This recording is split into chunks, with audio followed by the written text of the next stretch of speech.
Welcome to the Fire Time Podcast, where it's never hot enough, slow is fast, and the way to win is to make it so stupidly easy to buy from you that there's no excuse not to.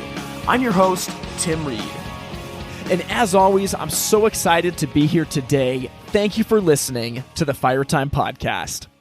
Now, we are coming up on the end of our 7-step sales process, and I'm really thankful to you guys that have been along for the ride, because this content, if you can apply it day in and day out, can make a huge difference in the way that you and your team sells. So with that in mind, I want to just go back and recap the first 6 steps that we've talked about before we jump into today's conversation. Weeks and weeks ago, we started with step 1 in our sales process, which is greeting. The first thing we want to do is greet the customer in a way that starts to build trust and rapport and makes them feel really comfortable with us. After that, we move on to step 2, which is understanding their problem. This takes time. We have to ask good questions. We have to listen really well, because at the heart of every customer situation is an internal problem that's causing them to come to us. Now, that naturally moves into step 3 of the sales process, which is advise a solution. And this is when, because we understand the customer's problem, we're able to recommend a solution that's perfect for them, that gets them really excited to move ahead. After that, we go to step 4, which is make a plan. This is when we're going to carve out a 1, 2, 3 pattern that if the customer follows these steps, their problem will be solved. The key with the plan is it's got to be crystal clear, and the customer has to really understand if they follow these steps, their problem is going to be solved. Step 5 is the call to action. This is when we ask the customer to take action on whatever step 1 of the plan is. And once they've completed step 1, we ask them to take action on step 2 and then step 3 until the point of a sale. This is something that we can't be afraid of. We got to ask confidently. And if this really is the solution to the customer's problem, we have a good chance that they're going to move ahead with us. Now, in last week's conversation with Adam Cribb, we hit step 6 in the sales process, which is pursuit, which is where we follow up on every opportunity systematically. Now, this is low-hanging fruit, and a lot of salespeople don't do it. So follow-up is one of those things that if you can implement a systematic process over and over and over again, this can make a huge difference for you as a salesperson and make you a ton of money as well. Now, all of those steps bring us to today, which is step 7 in the sales process, and that step is gratitude. After the customers purchase from you, you want to show them gratitude, and there's so many ways to do this, and I can't wait for you to hear this conversation with Tim Rethlake. He's been one of our most popular guests, and I felt like who better to be the crown jewel on the 7-step sales process than a conversation with TR about gratitude. So I can't wait to get into that conversation, but as promised last season and teased out a little bit earlier this season, I said there was a huge announcement that I would have in season 3, and today you're going to be able to get to hear that. So for the last 1.5 to 2 years, I've been traveling around the country talking with dealers and manufacturers and distributors about how we can make it easier to buy from us. And in particular, I've been talking a lot about digital marketing and website strategy, because I feel like this is something where there is a ton of opportunity out there, and frankly, most businesses are missing the mark. So about halfway through today's interview, we'll pause the interview and I'll share a little bit about what I've been working on. But if you want to get a sneak peek of it while the episode's playing, you can go to www.yourwebsiteisleakingmoney.com. That's yourwebsiteisleakingmoney.com. I can't wait to share the rest with you. We'll do it about halfway through this episode. But in the meantime, I hope you enjoy my conversation about gratitude with Tim Rethlake. And joining me all the way from Minneapolis once again as return guest to the show, Tim Rethlake. And Tim, this man needs no introduction. You've been on this podcast multiple times. You've graced us with your presence, and I'm thankful that you're here again. Thanks for coming on board today. Well, it's good to be here, and I'm kind of getting to worry a little bit about overexposure here now, so not sure. I'm not worried about that, because people write in literally from all over the country wanting more Tim Rethlake. So I will let you know when we get to the point of overexposure, but I feel like It's amazing that this season we've gone through the 7 steps of our retail sales process, and I feel like who better than you to have on to be the capstone to this. So far in this season, we've talked about the 7 steps. So step 1 being greeting. How do you greet a customer? How do you start to build that rapport? Step 2, understand their problem. Unless we understand their problem, there's no way that we can move into step 3, which is advise a solution. Once we have understood their problem, we've advised a solution. After that, we have to make a plan, show them the next steps to take in order to do business with us. And then finally, we call them to action. Now, last week, we talked with Adam from the Fireside Hearth and Home Stores out in Minneapolis, and we talked about step 6, which is pursuit. How do we pursue the job, follow up on it, make sure that we are staying on top of it? Because if customers don't buy right away, they get busy, they get distracted. It's up to us as salespeople to make sure that we're following through. And that brings us to today, which is the last step in our sales process, and that step is gratitude. But before we talk about gratitude in strictly a sales context, TR, I'm so thankful to have you on board here because I want to talk with you about how gratitude plays out in your personal life. And why does having a heart of gratitude set you up personally for bigger and better things? Yeah, great opening question, Tim. And it's... when I was flying out here, not this trip, but a couple trips ago, I was going on my favorite airline, Delta, and walking on, and the flight attendant said, "Hey, how you doing?" And I said, "Always great." And she goes, "Oh, you're one of those." And she kind of laughs a little bit. And I said, "Yes, I am." And so then she came back and talked to me. She goes, you got to have a bad day once in a while, right? And I said, "No, you don't. Bad things happen during the course of a day. That happens to everybody. It's called life, right? But the key is you don't let bad things end up making a bad day."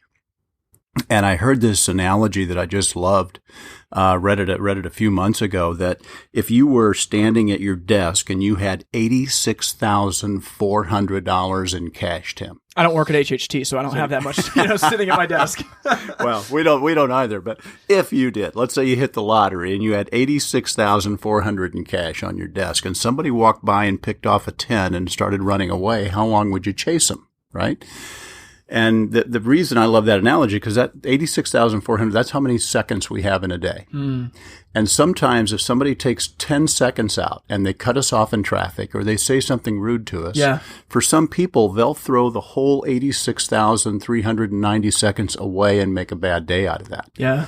And a logical, rational person wouldn't chase them too far down the street for that 10. Yeah. Right. And so I think the difference is, do you have an abundance mentality or a scarcity mentality? That's a Covey, we've talked about Covey so much on your podcast in the past, but that's another Covey affirmation, is to have an abundance mentality, that there's plenty to go around. And that leads you, I think, a little bit to automatically just having an attitude of gratitude, as the corny old saying always went, but it is a mindset.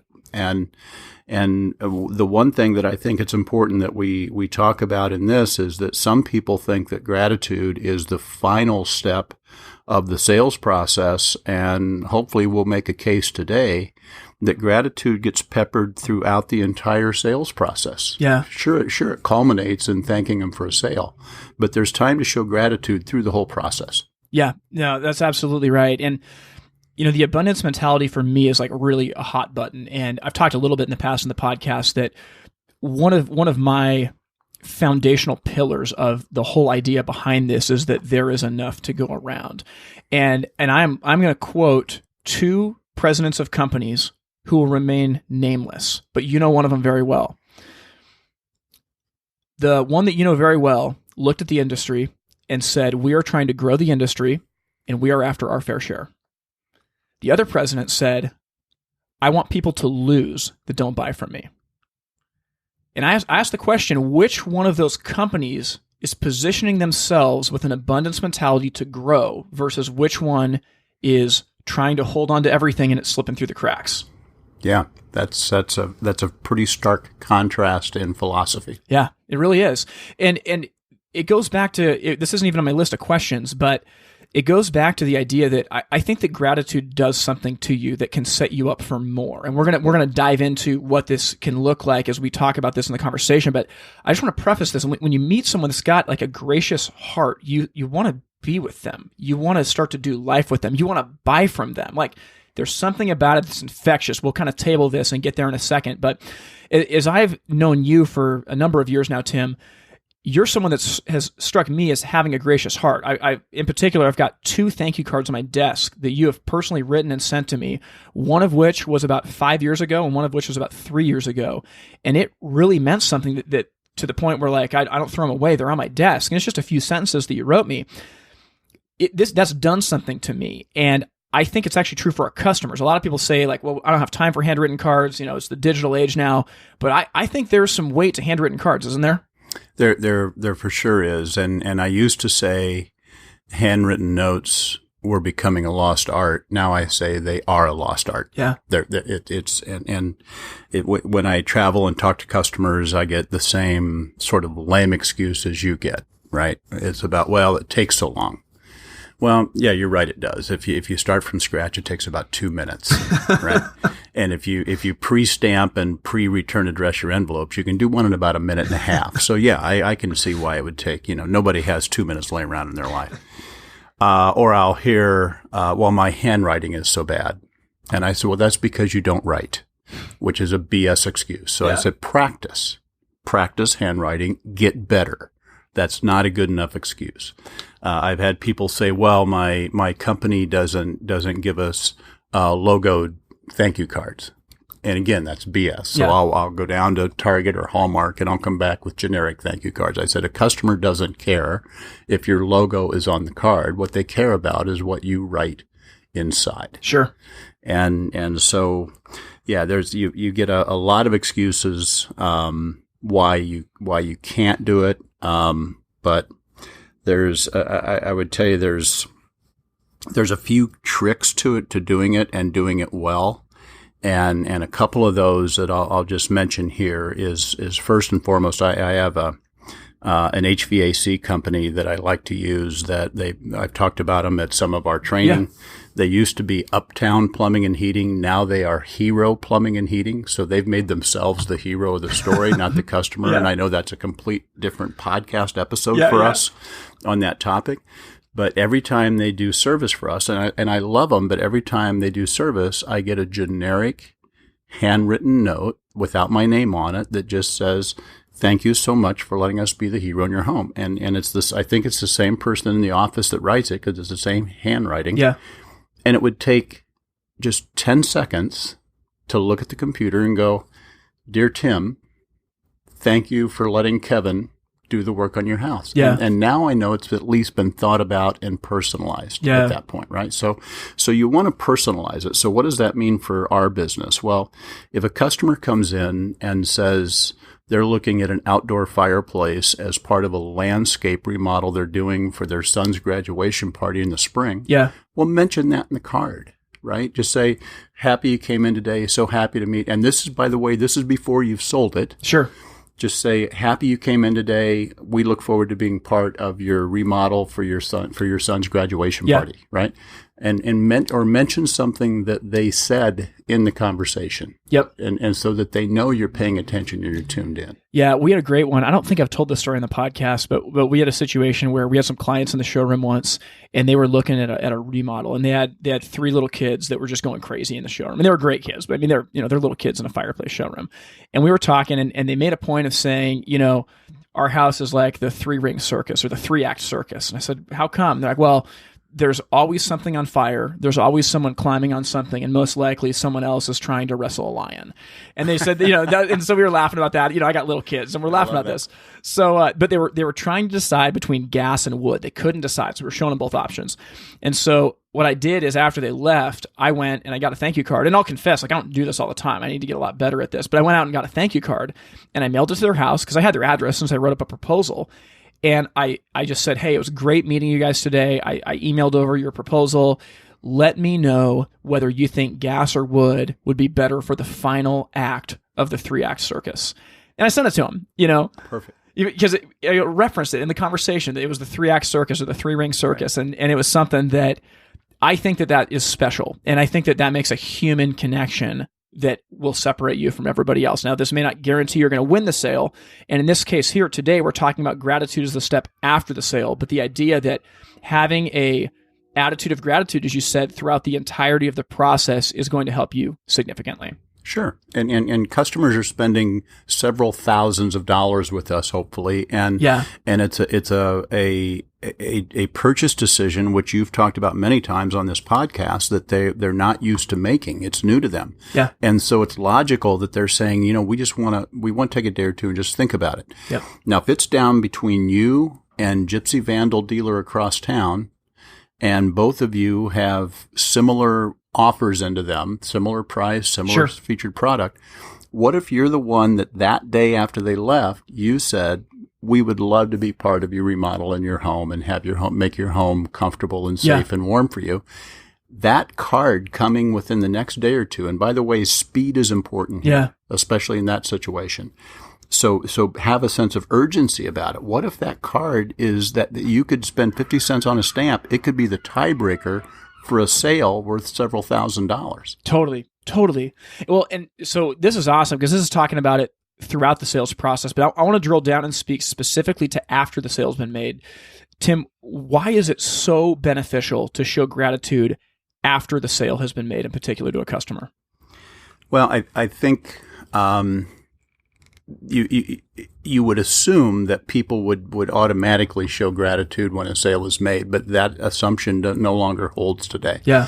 And I think, you and I have talked in the past before about how we've sort of lost as a civilization, and certainly in this country, we've lost some of our social graces. Yeah. And we've just lost some of the professionalism of what I call just being polite and saying thank you for trusting us to put the fire in your home on purpose. Because when you do that, a lot of things can happen. That person may not be the only sale you make to them, because they're going to have neighbors and friends that come over and look at a remodel. Yep. And they may work for somebody who is involved in real estate. Maybe their realtor may be across the street. Yeah. And realtors are I think, in my mind, they're an underappreciated source for leads for hearth retailers. Sure. Because you're trying to close a house. You got an old masonry fireplace that maybe the chimney got failed on the inspection. Yeah. Well, you can spend a few grand on a reliner, but why don't we do it on an insert? And then you've got really something to talk about when you sell that house. Yeah, totally. And I think that honestly, winning the referral is something that I don't even know if I know any companies that have totally figured this out. I mean, but you think about this, and this just comes straight out of your playbook. I feel like I'm quoting you here. You talk about, is it easier or harder to win a sale that's been referred to you? Okay, I'm the teacher, you're the student. Tim, is it easier or harder to win a sale? I got to believe it's easier to win somebody that's been referred. Okay. So humor me. Okay, so if it's easier, do you find that when you're talking to someone who's been referred to you, do you tend to sell to them in more time or less time than the average customer? I would think if they've been referred to you, they trust you, and it should take less time. That's amazing, Tim.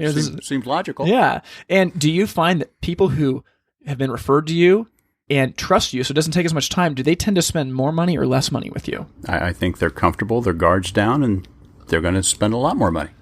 So we know this is true. We do. We know this is true, but now I'm pointing the finger back at myself. How often do we spend intentional time thinking about a proven, repeatable system to get referrals? And I think it's something that we got to be thinking about. I'm just speaking honestly that, especially as we're talking about this, that the reason you show gratitude, a big part of it is that you want to be able to be gracious to other people, to their friends, to their family, to their neighbors who could use this amazing, life-changing service that we offer. And I think that it's an opportunity that companies that have this figured out, they can save a ton in marketing because they got a word-of-mouth network that's going to spread like wildfire. They can, and the brain is a funny place, and I think you've been in some of the training classes when we've brought up this topic, but because, and I'll ask dealers or distributors, I'll say, when was the last time you had a referred sale? And it's always recent, right? Yeah. They say, well, it's been the last week or yesterday, or I just got one on my phone when we were at break. And I said, that's great, because that means they do good work, right? And I said, now let me ask you one other question. Did you ask for it, or did it just come in? And then they look at their shoes, right? Yeah. Because now they know they're caught. Because the referral came in, and because referrals come in, we don't think to ask for them. Sure. And that's goofy. Yeah. And the whole gratitude thing, Tim, and you know, we talked about the gratitude after the sale. You could almost make a case of backing that up before the sale. And I'm going to talk specifically to dealer owners and leaders right now, and distributor owners. Your Herb Kelleher, who was the founder and CEO of Southwest Airlines, had a great quote that I loved. He says, "You cannot expect your people to treat your customers better than you're willing to treat your people." Wow. And so what that meant was owners need to show gratitude to their team as well. Yeah. At first and foremost, right? This is a seasonal business. Your people work their butts off in season. Yeah. So recognize for that, and don't just go, well, they made more commission, so that's not. People want recognition from the owner. Send them movie tickets, send them dinner tickets, send flowers to the house to their spouse, saying, I know that he's spending ungodly hours here. Be appreciative in that time. Yep. I got invited recently, Tim, to a closed Facebook group of Hearth professionals, and there's 600 people on there. And I started reading some of the stuff on there. It was embarrassing what's on there. Owners of dealerships, owners of distributorships, mocking and talking about how stupid consumers are. Wow. And make no mistake, your team sees that. If you're going to post it on Facebook, I'm pretty sure you're talking about it in the office. Oh, yeah. So as the owner of a dealer, you got to step up and set an example. Yep. And if you're going to post on Facebook about how stupid consumers are, you've given your team total license to not show gratitude to those consumers when they come in, whether they buy or not. Yeah. Wow. That's terrible. So let's think about this. What are some ways that companies can just tangibly and practically show gratitude to customers after they have purchased from them? Sure.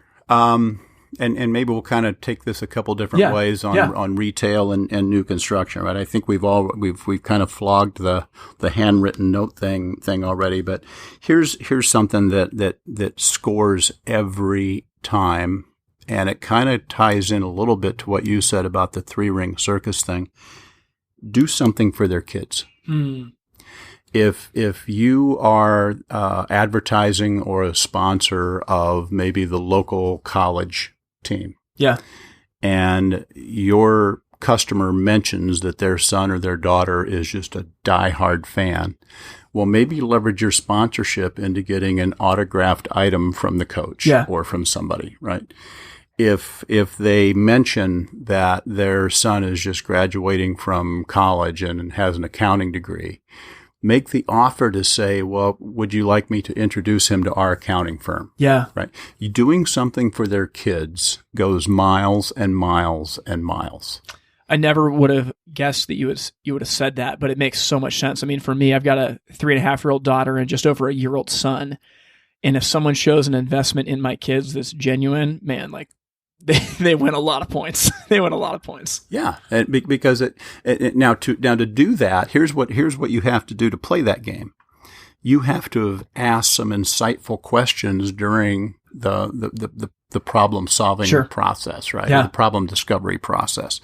And you've had to hear their story about their family, and you've got them talking about their family. That means they've opened up to you and trusted you if they're talking about their family. Yep. Right?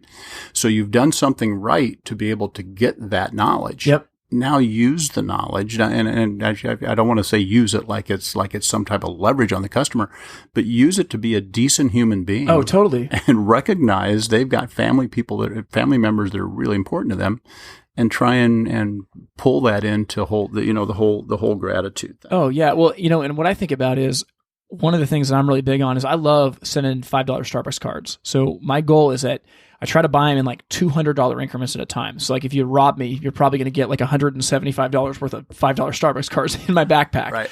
But I think that even a $5 Starbucks card, it means something. And I think it's because in today's world, we're moving faster and faster and faster. And Tim, you talk about this all the time. I mean, you're the one that gave me Slow is Fast for the podcast. And as we're moving faster and faster, get me to the next customer, get me to the next situation. And yeah, we want to go fast. We want to be efficient and all that stuff. But to have somebody slow down and say, hey, thank you. I wanted to get you a cup of coffee. It really means a lot that you did business with me. And I'm telling you, like, that doesn't happen to me. People do not send me $5 Starbucks cards in the mail. They don't. Do they send them to you? No. But that probably more a reflection on me than them is what that's what I'm going to go with there. Yeah. So I think that there's creative ways. I mean, whether it's a $5 Starbucks card or if someone comes in and they were referred by their friends or their neighbors, man, I mean, send them $50 on like to Amazon or Target or, you know, a Visa card, whatever it is. I mean, sure. If someone buys a $5,000 fireplace from you, you can afford $50 to send to the person that referred them and just say, thank you. This means a lot. And I mean, how blown away would you be if just you got a note in the mail saying, hey, thanks, Tim, for referring your sister to this HVAC company. We really appreciate it. Here's $50 at Target. Hope you can enjoy it. See, I like that. I like that better than I know that some customers out there, they basically advertise that, you know, so they're like putting a bounty on it. I'd rather it come as a surprise like that because they did it out of the goodness of their heart going, we loved what Tim Reed did for our home. Yep. And so we're going to tell our friends and family about it because we love our friends and family. Yeah. And so when they do it altruistically out of just their goodness of their heart, and then they get a bonus at the end, that's a score. Yeah. Right. And it doesn't have to be all the big time stuff. I know we have a customer in the Magnatis in Pittsburgh that one of the things that I was taking is they used to have little brass crickets, and it was the old English story about you know, a cricket on the hearth is good luck, right? But I thought that was kind of cute and clever. Leave you know have your service techs at startup, have them have dog treats and cat treats there. Now ask first, right? Sure. You don't want the dog puking on the carpet. That'd be a bad thing, but always ask for it. Same with, you know, maybe just I like leaving a green, maybe just bringing a green plant. But again, there are some plants that are pet safe, others aren't. But a plant lasts longer than just flowers in a vase. So leave a green plant for on the hearth. Yeah. So TR, so we sat together in Bridget Brennan's class at the HHT Summer Summit, and she was talking about how do you build an experience like this. And the class wasn't specifically on gratitude, but it really plays into this. And one thing that our group brainstormed is this idea. I want to throw this out there because it's crazy. But like, what if when someone bought a fireplace, you offered to come in and take family pictures for them in front of it? Because I think about that, like, say everyone knows somebody who's a freelance photographer for not that much money. You can get them to come in and shoot pictures, but we are always looking for family pictures to get taken. And guess what? They're going to go on our wall and they don't go away. Yeah. What do you think about that idea? I love that. I think it's an outstanding idea, and you know, you talk about synergy. You can find another small business person that owns a photography business, and you know, he or she may cut you a deal on the one family shot. Sure. But then they might be able to just, while they're in the house, they may be able to get an entire photo shoot and sell they can sell a package then to that family. Yeah. Because you got a photographer there who doesn't want more pictures. Yeah. I love it. Okay, so Tim, I want to dive deep on this, and let's talk specifically about builders. What is something that a business can be doing if they want to be showing gratitude to builders specifically? Yeah, I'm glad you brought that up, Tim, because it's a little bit different than consumers, right? With builders, you have people that you work with inside the builders organization, and you have to thank them professionally, and you have to thank them personally.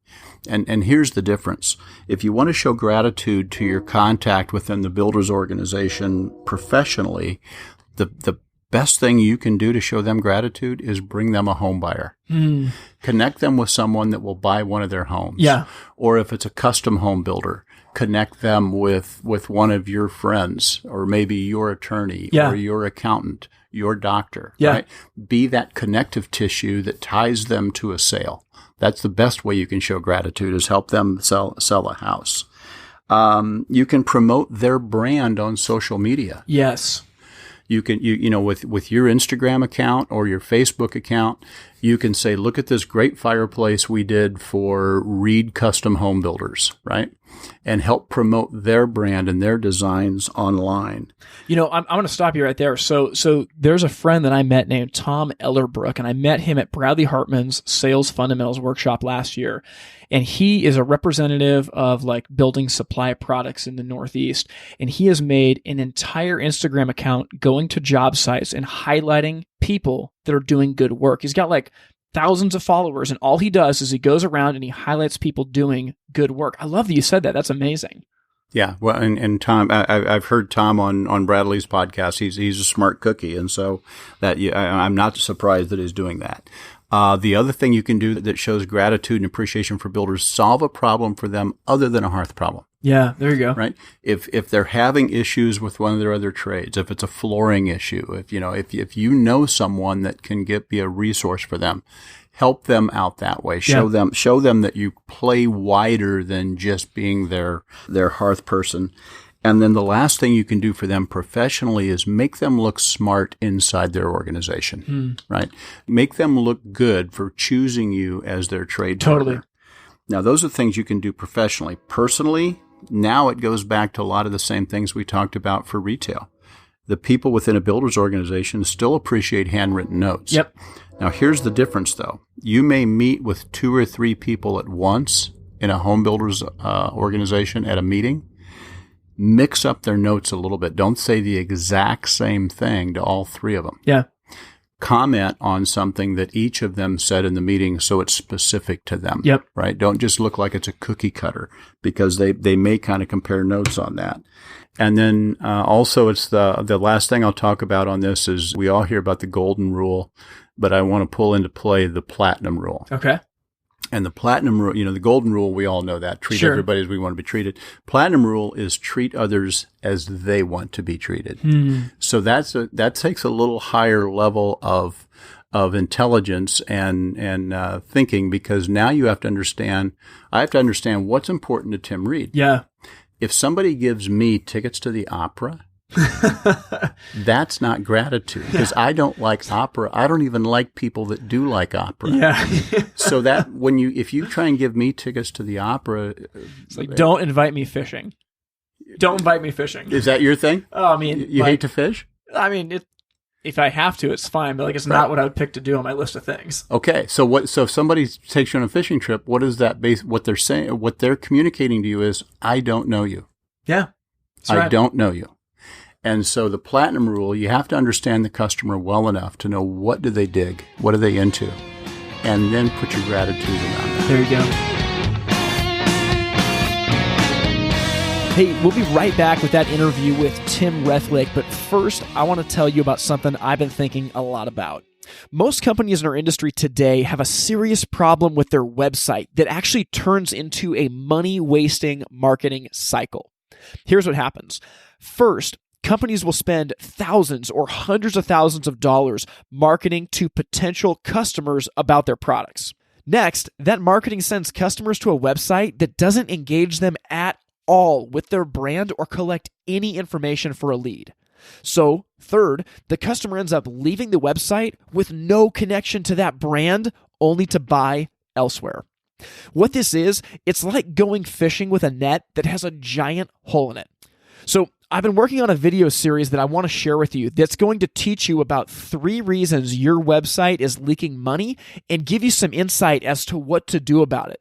Now, this is totally free, and I want to send it to you. So go to yourwebsiteisleakingmoney.com, and you can sign up to get these videos sent straight to your inbox. That's yourwebsiteisleakingmoney.com.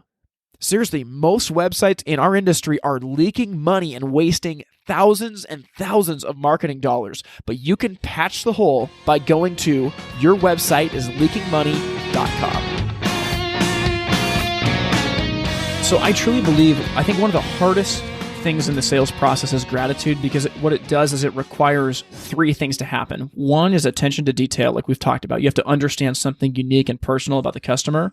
But number 2 is discipline, and number 3 is patience. And I think that means that showing gratitude doesn't happen randomly, does it? It's more like a muscle that you got to build over time. It has to be intentional, because gratitude is one of those things, Tim, that it's important, but it's not urgent. You don't have to show gratitude, right? But it's certainly important that you do. And so as the business owner, here's a few things that I think you have to keep in your pointy little head, and that's that you got to model it yourself. You can't tell your staff and your team to show gratitude. You got to show and tell. Yeah. And so that kind of goes back to what I was saying about that Facebook group that I felt a little uncomfortable about. And you have to have a process around it. Have some professional logoed cards. Have it there where your staff can find it. Have the stamps. Don't use a postage meter. Yeah. That's kind of impersonal, right? Sure. But just tell them, my expectation is you guys crank out X amount a week of thank you cards, Yep. whether it's to a current customer that came in, maybe it's sending an anniversary card to someone who, and then as the owner, catch your team doing something right in gratitude through the process. Now, it doesn't have to just be after the sale. They can say, thank you so much for coming to our store, right? That's gratitude. You haven't even quoted anything yet. Yeah. Thank you for coming to our store. How about thank you for being patient? This is the middle of our season. I know you've been waiting for a long time, so thank you for the 20 minutes you waited. I'm so happy to talk to you. Thank you for your patience. Yeah. Have that ear as an owner to listen to those words, thank you, come out of your staff's mouth so that you're hearing that. Yeah, and I really think it is a muscle. They talk about these gratitude exercises. So a while back, a number of years ago, we had a team member that was having a really hard time with his job. And as I talked to him, a lot of it was between his ears. And what we talked about is I assigned him to do a gratitude journal. So every morning when he came to work for, honestly, a month and a half, he had to write down and email me 3 things that he was thankful for about the company. And sure, he had problems at work and he could, talk about those frustrations at other points, but he had to be able to find 3 things he was grateful for. And you know what? After a month and a half, it was amazing how that had actually rewired his brain to where some of those issues he was concerned about weren't such a big deal after all. That's strong. I like that. Well, so the reason that I talked about those 3 things about discipline, about patience, and about attention to detail is I really do think it's a muscle. And the reason that I talked about patience is because I think that showing gratitude is really about the long game. I'm convinced that if you make the commitment to send every customer that buys a fireplace from you a $5 Starbucks card, I think that's one of the best marketing investments you can make in your business, period. But it might be 5 years before you see a return. You have no idea when the return is on that. Why would making that investment still be worth it when you don't know if and when it's going to return? Great question, because you can't guarantee an ROI. There's no hard metric on it. But I've got a crazy story about patience and longevity that is just, it's nuts. When I was a much younger fireplace sales rep working New Orleans, and I remember calling on a pretty young purchasing agent for a builder down in New Orleans, and we got talking about the fact that we both like to cook.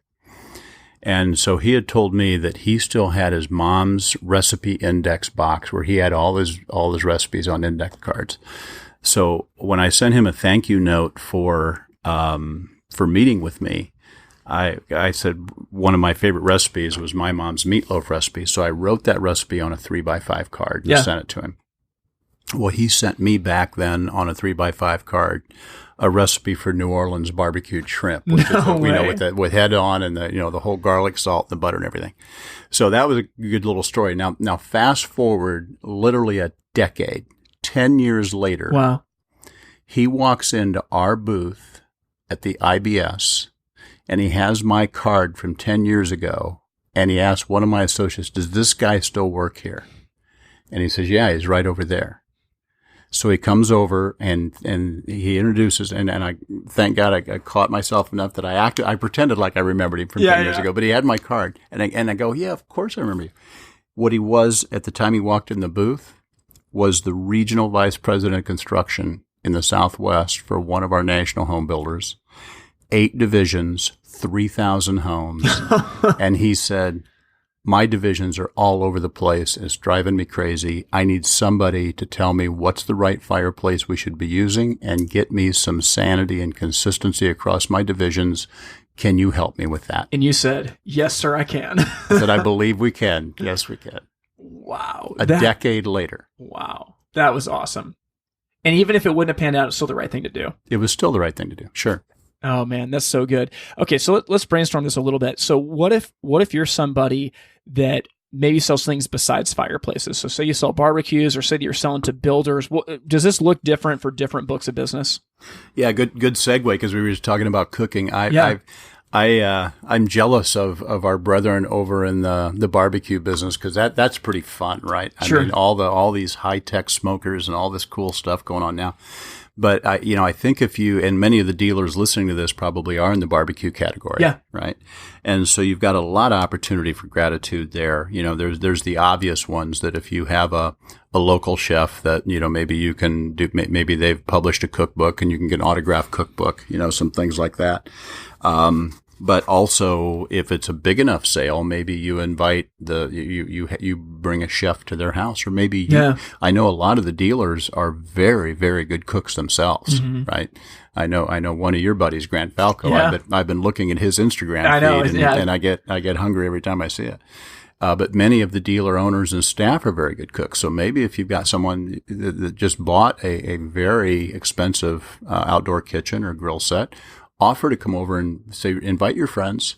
I'll bring the steaks. You buy the beer. Maybe I'll bring the beer. However you want to work it out. But offer that up, and then. But it doesn't have to be anything that grand either. You can just do the small things.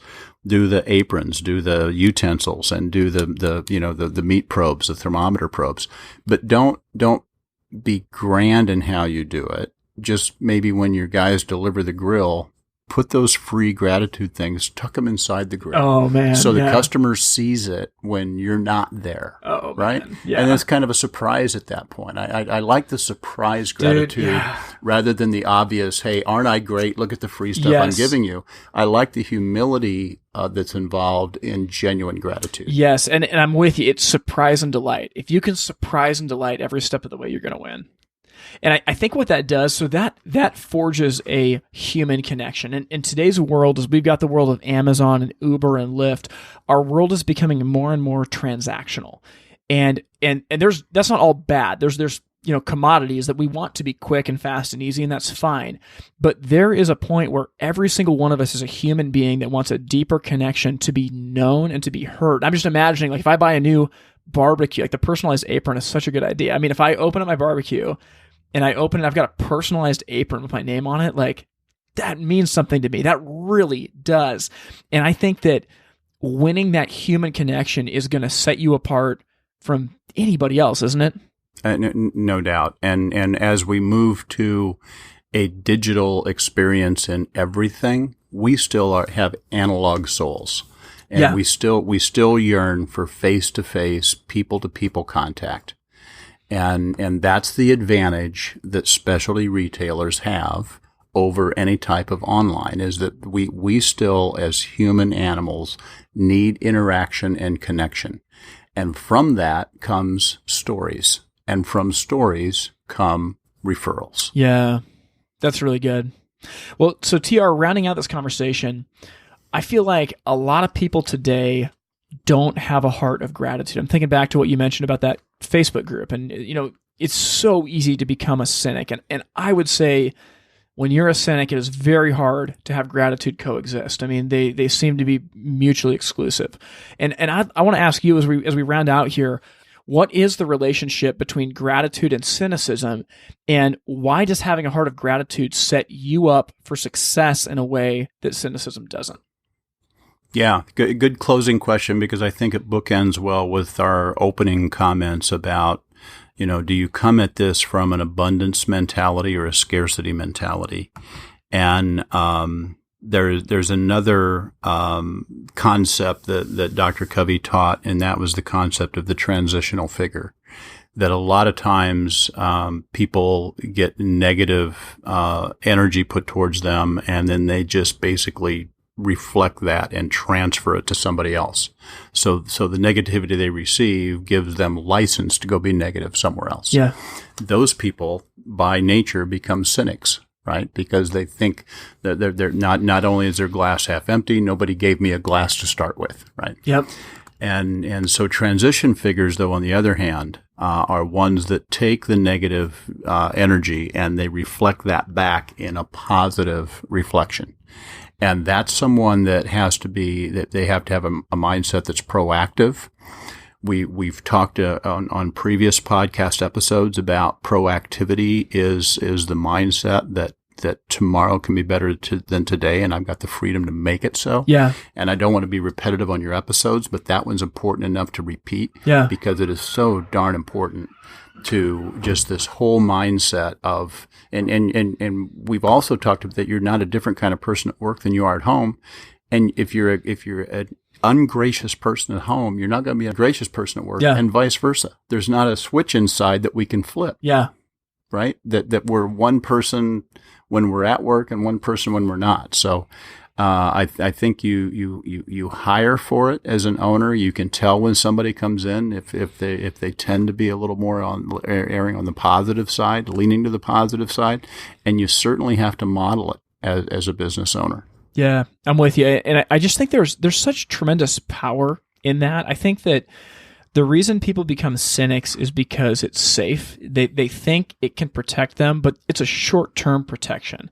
That when you're a cynic and you wall yourself off from possibility, I think it limits, sure, in the short term how much you can be hurt, but I think it also limits long term what you can actually do. And I think that having a heart of gratitude, which really comes into thankfulness, like if you have a heart of thankfulness for what you have, for what you've been given, for where you are, I think that sets you up to not be afraid to take on more opportunities in a way that when you've got it, bottled up inside, you're holding on to what's yours, you're worried about protecting my rights and whatever it is.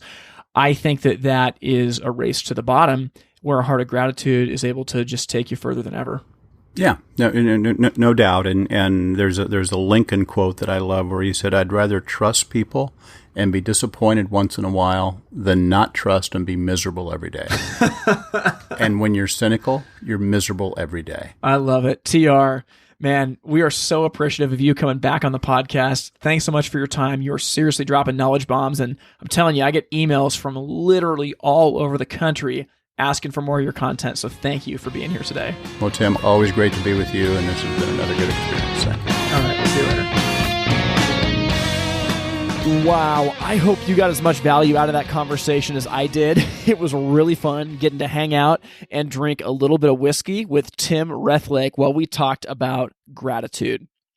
So that's it, guys. I mean, seriously, I just laid my cards on the table. Those are the 7 steps of the sales process that I use. I mean, in virtually every interaction I have, every time I go to teach on sales, these are the 7 steps. And it's really important to me that it's given away for free on the podcast because I think there's some things in here that you can start doing that will move the needle in your company and help your sales team get to where they've never been before. So after listening to this, the question really is, what now? And here's the answer. Practice. Practice over and over and over again. Bradley Hartman talks about the fact that sales is a perishable skill, and it's really the truth.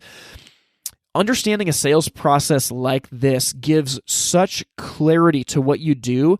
You'll find that you're actually able to focus better on listening and understanding and making observations and thinking outside the box because you're not worried about what to do next. And you got to practice it on repeat to be excellent. So what I would do with your sales teams is I would start practicing on a regular basis. I mean, honestly, I would start every other week for an hour. Meet with your teams and talk through real life sales scenarios and work through these steps and give feedback and criticism where you need to grow. But there's no big secret here. It's taking these 7 steps and doing it on repeat again and again and again until it becomes as natural as breathing. Now, I've taught this sales course in different parts of the country, and usually when I teach it, I mean, we spend like 4 to 5 hours on this. We do live practice. I have worksheets, and it's really, really in-depth. But sometimes people push back, and they say, well, I don't want to use a sales process. I don't want to make robots. And the truth is, this will not make anybody a robot. But like I mentioned earlier in the season, what this is doing is it's painting lines on the court so that everyone is playing the same game. So I hope that these steps have been helpful for you. I'm telling you, if you use them again and again and again, it'll make a wild difference in your success as a salesperson. Now, I hope that everybody went and downloaded my video course at yourwebsiteisleakingmoney.com. And I'm just going to lay my cards on the table a little bit. So way before I got the idea for the podcast, about 3 years ago, I really started thinking hard about this problem with our websites. I mean, it is a really, really big deal. So for the last 3 years, I've honestly been trying to work on something that I think is the solution to it, but it really culminates in the information in these videos. And so when you watch them, I'm not hiding anything. I'm telling you honestly what I've been thinking about for the last 3 years, and I'm going to tell you exactly what you need to do with your website in order to patch the leak and start making your marketing dollars work for you. And I know these videos can really help you do that. Now, again, just in the spirit of transparency, if you need help with that, I've been working for the last 3 years on building a product that can patch those holes and start making your marketing dollars work for you. And that's something that you can choose to get from me or not. But either way, the information in these videos is exactly what you need to do. So my hope is that it shows you what you need to do. And if you're able to do that on your own, man, that's awesome. Go do it. But if you need help, I've got the solution for you. So with that in mind, go to yourwebsiteisleakingmoney.com and download the free videos. You're going to get a ton of value out of it. And next week, we're going to jump back into normal episodes of the podcast for the rest of the season. I've got some guests that I am super excited to bring on, and I know that you guys are going to get a ton of value. So as always, thank you so much for listening to this podcast. I'm so excited at the emails I'm getting about how the content here is helping you move the needle. I hope this week you can go out and use this sales process to be a blessing to your customers. Thank you for listening to the Fire Time Podcast. To learn more, visit the website itsfiretime.com. Music from this episode was written and recorded by In Bloom out of Portland, Oregon. We thank you for listening to the Fire Time Podcast, where it's never hot enough, slow is fast, and the way to win is to make it so stupidly easy to buy from you that there's no excuse not to. We'll see you next time. All into